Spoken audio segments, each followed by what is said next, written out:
Good morning, dear students. Today's class is going to be regarding the cash book. This is eighth chapter from your accounts textbook. Now, cash book, the term itself, it says that a book which consists information regarding the cash of the company. So it becomes very compulsory for all the organizations whichever is doing business, whether it is a profit organization or not for profit organization, they maintain the cash book.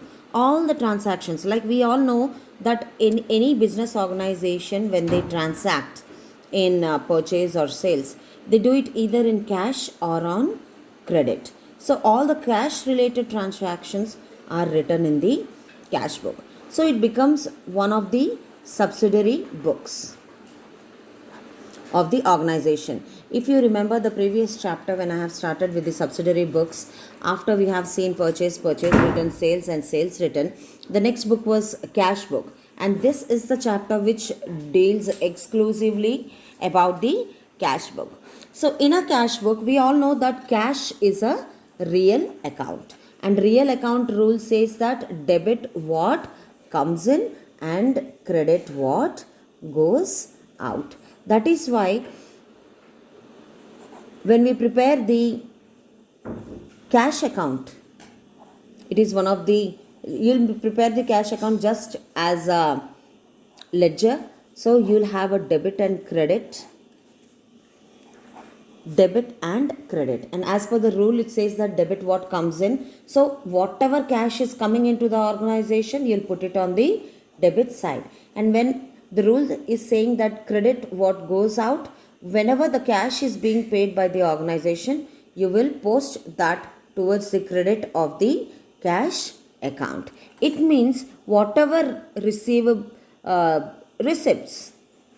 are there of the organization, you put it on the debit side.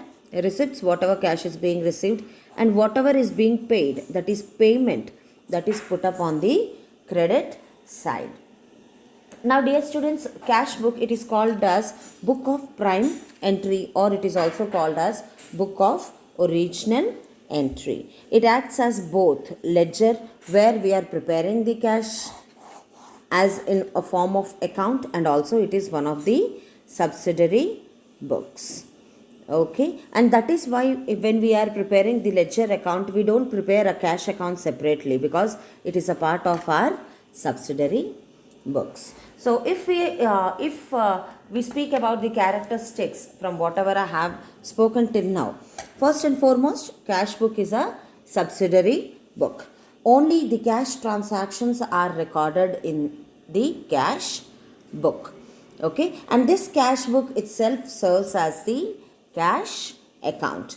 All the receipts we put towards the debit side, and all the payments are put towards the credit side. And foremost point which you all have to remember is, when you prepare a cash book, it will always show the debit balance. So when we are saying about debit balance means the debit in cash book will always be more than credit posting of a cash book.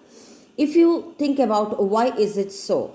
See children, receipts means whatever cash is coming in the organization, means you already have that cash in your hand to run your organization, to make the payments. None of the organizations can survive when their expenses are more than their incomes. Obviously they'll go into losses, and later on it will give way for liquidation of the organization. So that is why it is said that cash book always shows a debit balance, means whatever we are receiving, that is always more than whatever we are paying.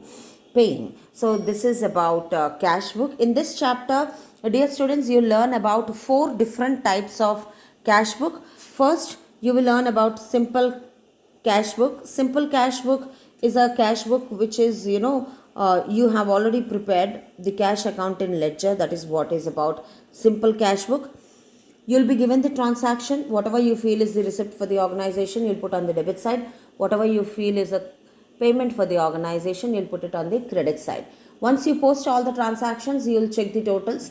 Whichever side the total is more, obviously it will always be the debit side which will be more. The same amount you'll copy towards the credit, And to equalize the credit side amount, the difference amount, you'll put it under the heading of balance, which is to be carried down for the next month or next year or so on.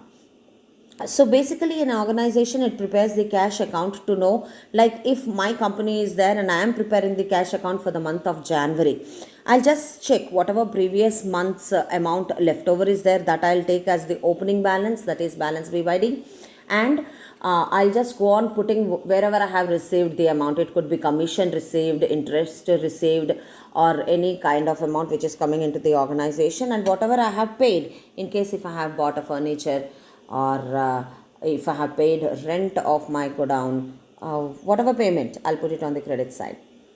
Alright, so this was about cash account. As I said, simple cash book. Then you will learn about double column cash book.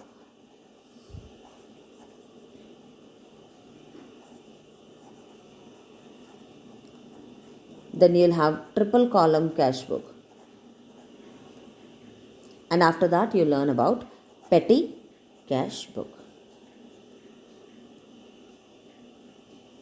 Okay, so double column cash book, dear students, here you learn about whatever balance of the organization is there in form of cash, and whatever balance is there in our bank. Because big organizations, they not only deal in cash, but they also take the help of bank for various kinds of transactions. They deal in checks. So that is what will be learned in cash book, double column cash book. When we come to triple column cash book, you learn about the discount received and discount paid. I'll not confuse you much.